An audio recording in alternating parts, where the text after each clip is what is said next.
გამარჯობა, ვაგრძელებ პოდკასტების სერიას, საუბრები in vitro განაყოფიერებაზე. დღეს ჩვენ ვისაუბრებთ მამაკაცის უნაყოფობაზე და წარმოგიდგენთ წარმატებული მკურნალობის გზებს და მეთოდებს. ჩვენი სტუმარი დღეს არის ექიმი, უროლოგი, ანდროლოგი ბექა სიბაშვილი.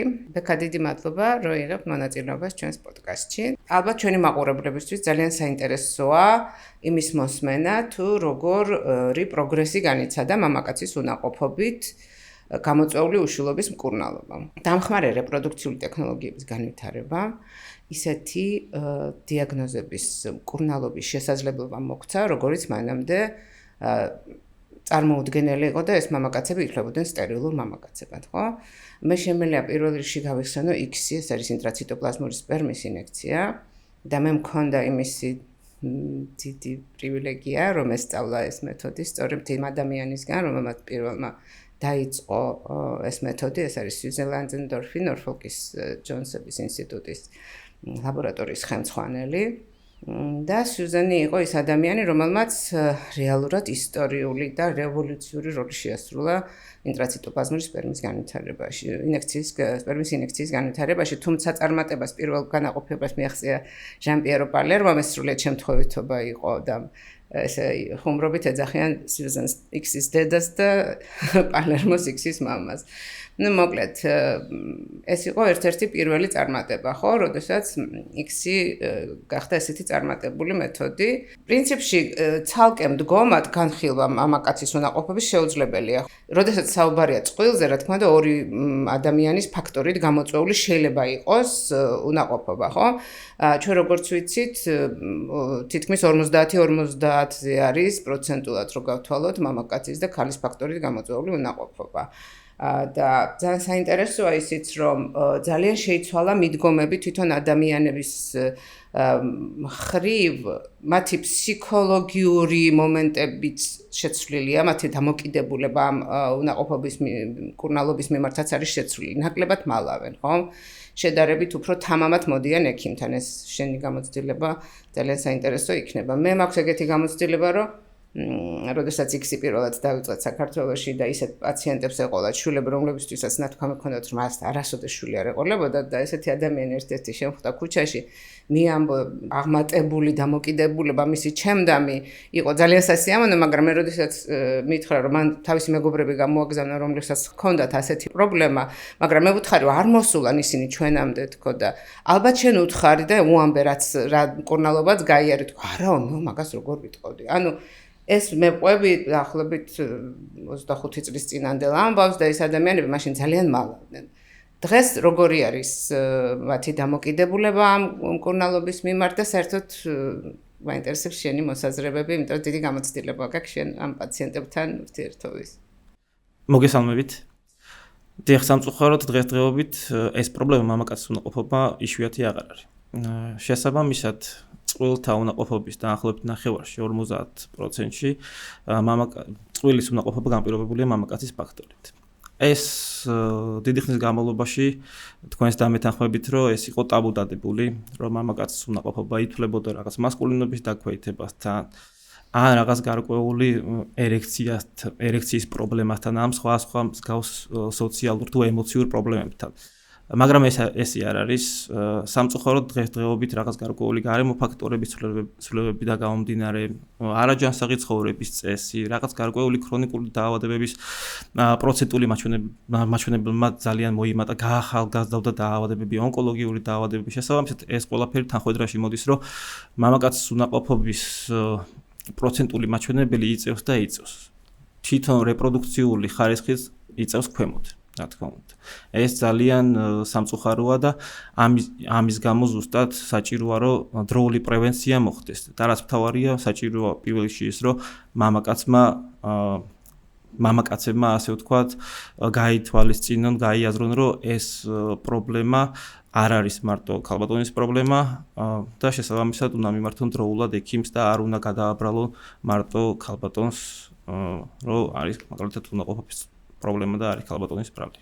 Ну, ეს მათთვის ტაბუ დადებული იყო ალბათ იმიტომაც, რომ ეს მათ რაღაცნაირად პოტენციასთან ჰქონდათ ასოცირებული, რომ ვინმეს არ ეფიქრა მათზე რაიმე ამდაგვარი და ამავე დროს ერთი მესიჯიც მინდა რომ გავაჟღეროთ რომ როდესაც ხდებოდა მამაკაცების თავშეკავება ექიმთან წასვლაზე და ძირითადად ქალები მკურნალობდნენ ამაში გადიოდა უამრავი დრო ესა ქალებს ასაკი ემატებათ და ამასობაში თვითონ ქალი რაც არ უნდა ჯანმრთელი ყოფილიყო ახალგაზრდობაში კარგავს რეპროდუქციული ფუნქციას და აქედან გამომდინარე მათ უწევთ უკვე დონორის კვერცხუჯრედის გამოყენება, თუმცა მამაკაც იგივე პრობლემით, რაც ჰქონდა 10 და 15 წლის უკან შეუძლია რომ თავისი ბიოლოგიური შვილი იყოლიოს, ხო?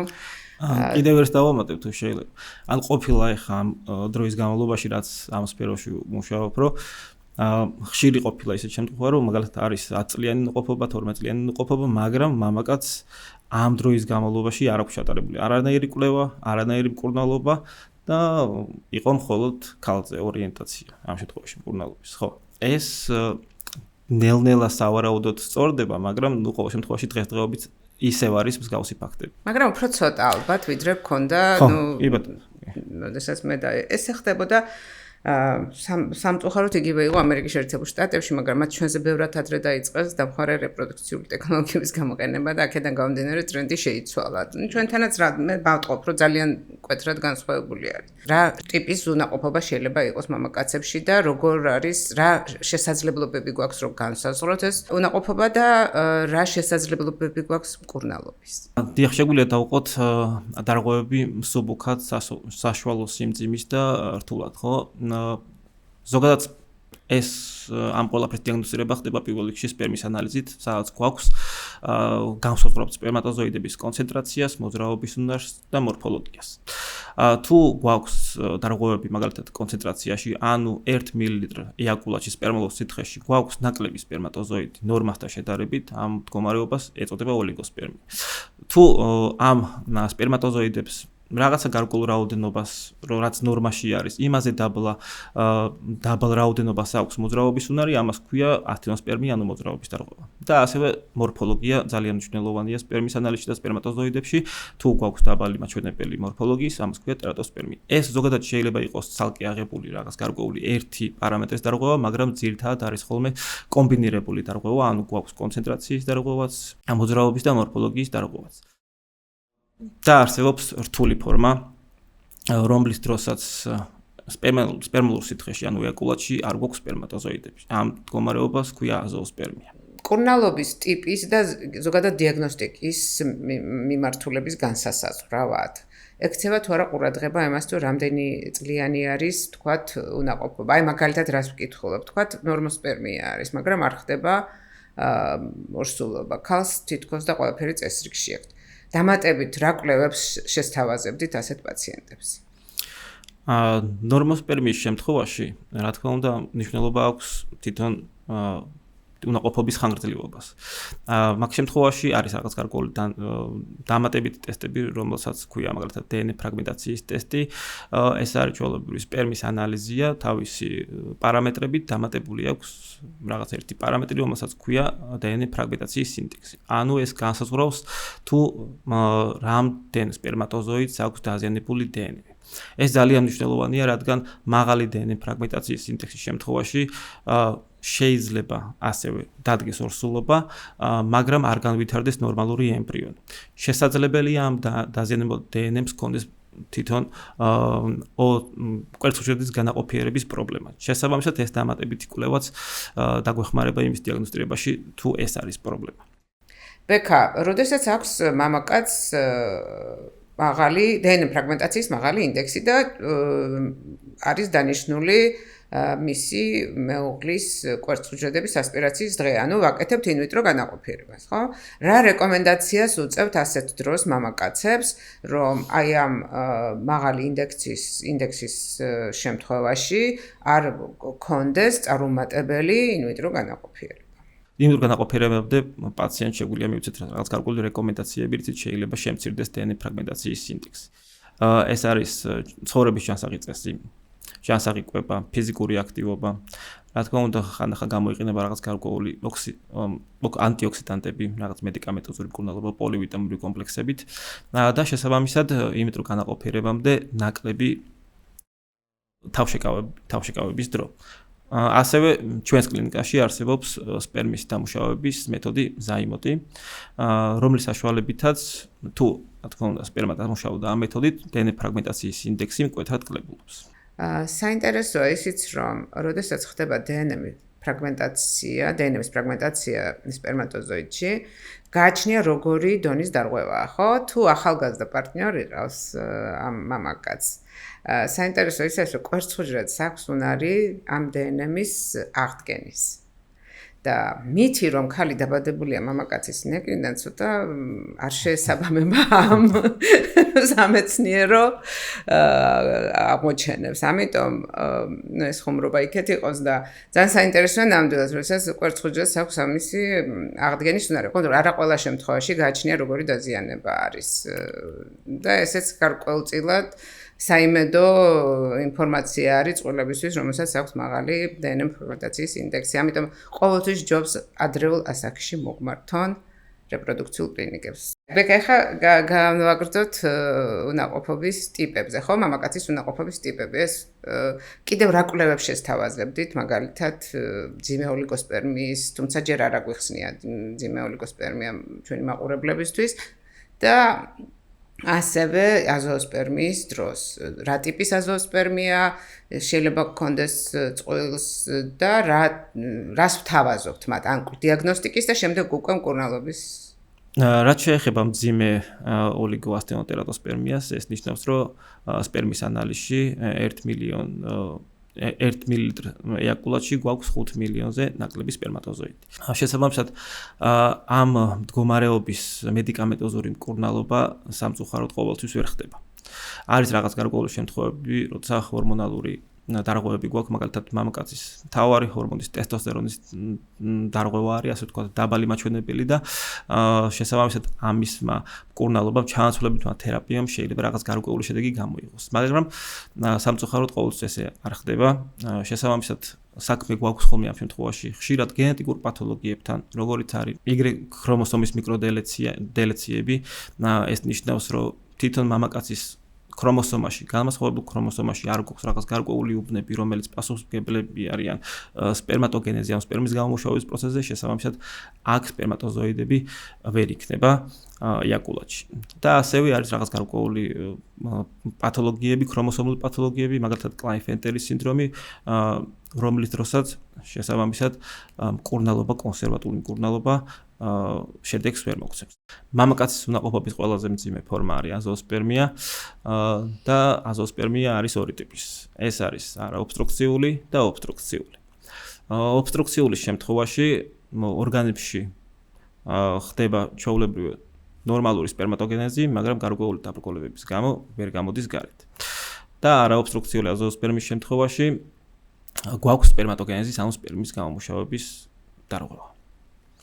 შესაბამისად, ამ დარღვევების დროს აუცილებელია ქირურგიული ჩარევა, რათა მოვიპოვოთ სპერმატოზოიდები და გამოვიყენოთ ინვიტრო განაყოფიერების პროცესში.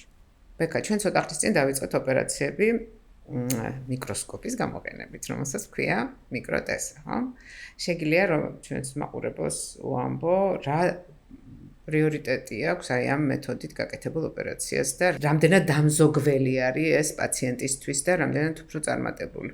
ზოგადად საქართველოში სანამ ჩვენ დავიწყებთ ამ ოპერაციულ ჩარევას, თითქმის ყველა კლინიკაში თუ სამედიცინო დაწესებულებაში კეთდებოდა არამიკროსკოპული სპერმის ასპირაციები, ასე ვთქვათ, ქირურგიული ჩარევები. შესაბამისად, ეს არამიკროსკოპული მეთოდები არის, ასე ვთქვათ, ბრმა მეთოდები. აქ ვერ საზღვრავთ ჩვენ თვითონ ჯირკვალში არსებული სპერმატოგენეზის აქტიური უბნების მდებარეობას და შესაბამისად შეიძლება როცა არის შანსი რომ მივიღოთ მაგალითად სპერმატოზოიდები მიკროსკოპული მეთოდის საშუალებით იქ არამიკროსკოპული მეთოდებით შეიძლება ვერ მივიღოთ და მიკროტესი რას ნიშნავს ეს არის სათლე ჯირკვლებიდან სპერმის ექსტრაქცია, ანუ ამოღება მიკროდისექციის გზით. ამ შემთხვევაში ჩვენ მიკროსკოპის საშუალებით ვათვალიერებთ სათლე ჯირკვლების პარენქიმას, ანუ იმ ერთეულებს, სადაც სპერმატოგენეზი, ანუ სპერმის გამომუშავების პროცესი მიმდინარეობს და მიზანმიმართულად ვიღებთ იმ პატარა ქსოვილებს, მცირე ქსოვილებს, სადაც შეიძლება იყოს სპერმის გამომუშავების უბანი და სპერმატოზოიდები შეიძლება აღმოვაჩინოთ. შემდგომში ჩვენ გადავცემთ ამ ქსოვილებს ემბრიოლოგიის სამსახურს და ემბრიოლოგიის სამსახური ძალიან გულდასმით აკვირდება ამ ქსოვილებს და ეძებს სპერმატოზოიდებს. ჩვენ ვცდილობთ, რომ ამოვიღოთ მხოლოდ ის პატაწინა უბანი, სადაც ვხედავთ, რომ არსებობს შანსი, რომ სპერმატოზოიდი იყოს, ხო? ანუ აღარ ხდება იმ დიდი უბნების ამოღება სათესლე ჯირკვლიდან, რომელიც შეიძლება დააზიანოს არა მხოლოდ რეპროდუქციული ფუნქციაზე, არ ვლაპარაკობთ ამ შემთხვევაში, ვლაპარაკობთ მისი ცხოვრების ხარისხზე, მამაკაცის ცხოვრების ხარისხზე, ხო? მას შეიძლება ჰორმონალური ცვლილებები განუვითარდეს იმ დიდი ზომის ქსოვილის ამოღების შემდგომ. ეს არის ერთ-ერთი ძალიან მნიშვნელოვანი, რატომაც ჩვენ გადავწყვიტეთ, რომ ეს ოპერაცია დაგვეწყო და მაყურებელს მინდა უთხრა, რომ ეს მართლაც ქირურგის ძალიან დიდი მონდომება და ძალიან დიდი შრომა არის, ვინაიდან ეს არ არის სიოლი პროცესი, რომ პაციენტს ესეთი დამდობი ოპერაცია და წარმატებული ოპერაცია ჩაუტაროს და რა ვიცი, მე მგონი დიდი მადლობა უნდა უთხრათ ბექას სწორედ ამის წამოწყებისთვის, ასე ვთქვათ, ჩვენთან ერთად რეპროვარში. ბექა, ჩვენ ვისაუბრეთ სხვადასხვა ტიპის მამაკაცის სხვადასხვა ტიპის უნაყოფობის შესახებ, ხო? მაგრამ მინდა რამოდენიმე ფაქტორი მაინც დაუსახელოთ ჩვენს მაყურებელს, რა არის გამომწვევი მიზეზი აი ამ უნაყოფობის. შეიძლება ყველა ვერ განისაზღვროს, მაგრამ საიმედო ის გვაქვს, რომ დიდი რაოდენობის კვლევები დაფინანსდა ევროპაში, უფრო მეტად ევროპაში მამაკაცის უნაყოფობის სხვადასხვა ტიპის გამომწვევი მიზეზების დასადგენად. და იმედი გვაქვს, რომ რაც დრო გავა, მეტი და მეტი შეგვიძლია შევთავაზოთ ჩვენს პაციენტებს, მაგრამ დღესდღეობით მე მგონი რეპროვარში ყველა ის მეთოდი არსებობს, რაც კი არის მსოფლიოში შესაძლებელი, რომ მამაკაცებს შეუმსუბუქოთ მათი პრობლემა. მაგრამ პრევენცია როგორ გაუფრთხილდნენ თავს, რა არის გამომწვევი მიზეზები, თუ შეგიძლია რომ ეს ცოტაოდენი მაინც ჩამოგვითვალო. სამწუხაროდ პრევენცია ყოველთვის ვერ ხდება. მაგალითად ონკოლოგიური დაავადებები. ონკოლოგიური დაავადებების დროს ჩატარებული ოპერაციული ჩარევების, ხიური თერაპიის კურსები, ქიმიოთერაპიის კურსები მკვეთრად აზიანებს სპერმატოგენეზს. შესაბამისად ერთ დავამატებ, რომ აი ამ შემთხვევაში, როცა ონკოლოგიურ დაავადებებზე მიდგება ხოლმე საქმე, აუცილებელია, რომ ჩვენს უროლოგებმაც, ონკოლოგებმაც გადავამისამართოთ პაციენტის სპერმის გაყინვის მიზნით. რადგან თავიდან ავიცილოთ შემდგომი გართულებები, ყოფილა ბევრი პაციენტი, რომელსაც ჩატარებული აქვს უკვე რაღაც გარკვეული ეს მკურნალობის კურსები და იქ სამწუხაროდ ადგილი გქონია აზოოსპერმიასთან. და შემდგომ ამისი აღდგენა უკვე ძალიან ძნელია და მე საჭიროა უკვე ქირურგიული ჩარევების, როცა შეგვეძლო აგვერიდებიდან თავიდან მსგავსი პრობლემა. სხვა პათოლოგიებს რაც შეეხება, ეს არის მაგალითად ბავშვობაში გადადებული გარკვეული ინფექციური დაავადებები, მაგალითად ბაყურა არის ერთ-ერთი დაავადება, რომლის დროსაც შეიძლება მოყვეს გართულება ორქიტის, ანუ სათლეჯირკვლის ანთების სახით და შესაბამისად ეს შემდგომში რაღაც გარკვეული პრობლემებს ქმნის ბავშვობის ასაკში ჩატარებული რაღაც ხანგრძლივი ჰორმონალური მედიკამენტებით მკურნალობა, ასევე ცხოვრების როგორც არაჯანსაღი წესი, რაღაც გარკვეული სამუშაო პირობები, მაგალითად მავნე ნივთიერებთან მუშაობაც შეიძლება იყოს დაკავშირებული მამაკაცის უნაყოფობის ფაქტორებთან და ასევე სათლეჯირკვლების გადახურება, ანუ მაღალი ტემპერატურა სათლეჯირკვლებზე, ხანგრძლივად ცხელი აბაზანების მიღება შეიძლება მსგავსი რაღაცა გამოიწვიოს. და პროფესიული შეიძლება იყოს, ხო? პროფესიული კი, მჯდომარე პოზიციაში ყოფნა დიდი ხნის განმავლობაში, მუშაობა მსგავს ცხოვრები, კი ბატონო. მაგრამ როგორც აღნიშნე, რაღაც გარკვეულად აი ხა რაც ჩამოთვალეთ, რაღაცა ფაქტორების პრევენცია შეგვიძლია. რაღაცა ფაქტორების პრევენცია არა, სამწუხაროდ. როგორც არ მაგ გენეტიკური დაავადებების პლუს. ხო, რა თქმა უნდა. თუ არ ჩავთვლით იმას, რომ მომავალში შესაძლოა CRISPR-ით მოხდეს რაიმე გენური რა თქმა უნდა. გენების კორექცია. და რა თქმა უნდა, ალკოჰოლი. ხო. ნარკოტიკები, ნარკოტიკული საშუალებები, თამბაქოს მოხმარება. ეს ყველაფერი იწვევს დნმ-ის ფრაგმენტაციის მაღალ პროცენტს, ხო? და რა თქმა უნდა, სხვა პარამეტრების დარღვევა შეიძლება გამოიწვიოს. კი ბატონო. იცი რა მინდოდა მე თქვა, ახსენე კლაიფენდერის სინდრომი, ხო? ნუ ვიცით რომ ეს არის გენეტიკური ფაქტორებით გამოწვეული, ეს არის Z-მეტი ქრომოსომა, ხო? ერთ-ერთი Z-მეტი ქრომოსომა. რომელიც იწვევს აზოოსპერმიას. თუ ეს არის სრული კლაიფენტერი, მოზაიკის შემთხვევაში შესაძლოა რომ არსებობდეს სპერმატოგენეზის რაღაცა გარკვეული, რომელიც შეიძლება მერე გაქრეს ასაკთან ერთად, ხო? სამწუხაროდ ამის პრევენცია და დიაგნოსტირება ადრეულ ასაკში, არ არის შესაძლებელი, იმიტომ რომ მაშინ მთელს ახალშობილ ბავშვებს ყველა ბავშვს უნდა გაუკეთდეს ეს გენეტიკური კვლევა, ხო? თუმცა შესაძლებელია რომ ესეთი ადამიანები ადრეულ ასაკში თუ იქნებიან დიაგნოსტირებული პუბერტატულ პერიოდში გაიყინოს სპერმა და შემდეგ უკვე გამოყენებული იქნეს მომავალი რეპროდუქციული ფუნქცია, შენარჩუნება ქვია მასაც ხო რეპროდუქციული ფუნქციის და შემდეგ გამოიყენონ მათ შვილის გაჩენისთვის. სამწუხაროდ ეს არც ერთ ქვეყანაში არ ხდება, ეს უბრალოდ არის სამეცნიერო სურვილები, რომ ეს მოხდეს, მაგრამ ძალიან რთული არის ამისი რეალობაში დანერგვა. ბექა მე მახსოვს რომ ამას წინათ იყო ოპერაცია, რომელიც საკმაოდ დიდხანს გაგრძელდა და ძალიან გაგვიჭირდა სპერმის მოძიება. ხო ვერ გვეტყვი როგორ დასრულდა შემდეგ ეს მკურნალობა, როდესაც ძალიან მცირე რაოდენობის სპერმა, მაგრამ მაინც მივიღეთ. პაციენტი იყო დაახლოებით 8 წლის უნაყოფობის ხანგრძლივობით და ჩატარებული ჰქონდა არამიკროსკოპული ქირურგიული ჩარევა. რის შედეგადაც სპერმა ვერ ნახეს. შესაბამისად გადაწურული ჰქონდა, ასე ვთქვათ, იმედები, რომ იქ სპერმატოზოიდები იქნებოდა და თავის ბიოლოგიური შვილის, ასე ვთქვათ, მშობელი გახდებოდა. მაგრამ მიკროტესტის საშუალებით შეუძელით და რაღაც გარკვეული უბანი ვიპოვეთ სასწლელ ჯირკვალში, სადაც კვლავ იყო შენარჩუნებული სპერმატოგენეზის, სპერმის გამომუშავების პროცესი და შემდგომ ემბრიოლოგების დახმარებით იმ ქსოვილში ვიპოვეთ მცირე, მაგრამ საკმარისი რაოდენობა სპერმატოზოიდების, რომ გამოყენებული ყოფილიყო იმდროგანაყოფიერების პროცესში.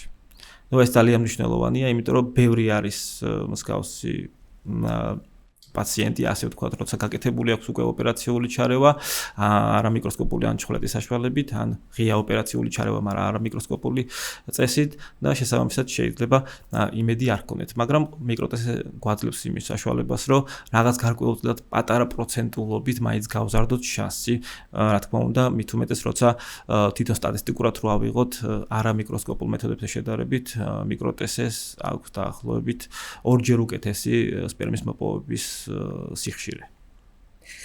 და მინდა დავამატო, რომ ცოტა ხნის წინ გულისცემაც იყო დაფიქსირებული უკვე იმ პაციენტში, რომელთანაც ბექამ ესეთი წარმატებული ოპერაცია ჩაატარა და ეს არაერთია საბედნიეროდ და იმედი გვაქვს, რომ კიდევ უფრო მეტ ოჯახს გავახარებთ სასიხარულო გულისცემით. ბექა რამეს ხომ არ დავუმატებდი, კიდე რამე ხო არ გექნებოდა სურვილი, რომ პაციენტებს მივაწოდოთ. მთავარი ჩემი აზრით ამ შემთხვევაში არის მიმართვიანობა ექიმთან დროული. რადგან ადრეულ პერიოდში დიაგნოსტირებული დაავადება თუ რაღაც გარკვეული პათოლოგია შეიძლება ამ პათოლოგიის შემთხვევაში შეიძლება შედეგი უკეთესი იყოს ვიდრე დაგვიანებულ შემთხვევაში. ამიტომ დაოჯახებამდე შეიძლება პაციენტმა მამაკაცმა გაიგეთოს რაღაც პრევენციო, ასე ვთქვათ, ანალიზები, რადგან ეს ანალიზები არ მოითხოვს არანაირ ინვაზიურ ჩარევებს. დიდი მადლობა. და მე მინდა ერთ ძალიან პოზიტიურ ნოტაზე დავამთავრო ჩვენი პოდკასტი. ძალიან დიდი ხნის წინ მოვიდა ჩვენთან პაციენტი, მამაკაცი, დაუცოლშვილებელი, რომელიც ფიქრობდა ქორწინებაზე. ეს იყო არა თბილისელი, არამედ აღმოსავლეთ საქართველოდან იყო ეს პაციენტი და მან მოისურვა, რომ შემოწმებია მისი სპერმის ანალიზი და ნახეთ, რომ იყო აზოოსპერმია. ეს ადამიანი ძალიან ძიმე მდგომარეობაში ჩავარდა, თქვა, რომ ეხლა მე მივდივარ და უნდა ჩავშალო ქორწილი და დანიშნული ქორწილის დღე ჰქონდათ და ძალიან ვთხოვე, რომ ეს არ გააკეთო, გაესაუბრე შენს საცოლეს და აუხსენი, რომ შანსი იმისი, რომ შენ მაინც ყავდა შენი ბიოლოგიური შვილი ძალიან დიდია, ამიტომ ამის გამო ნუ ჩაშლი ქორწილს.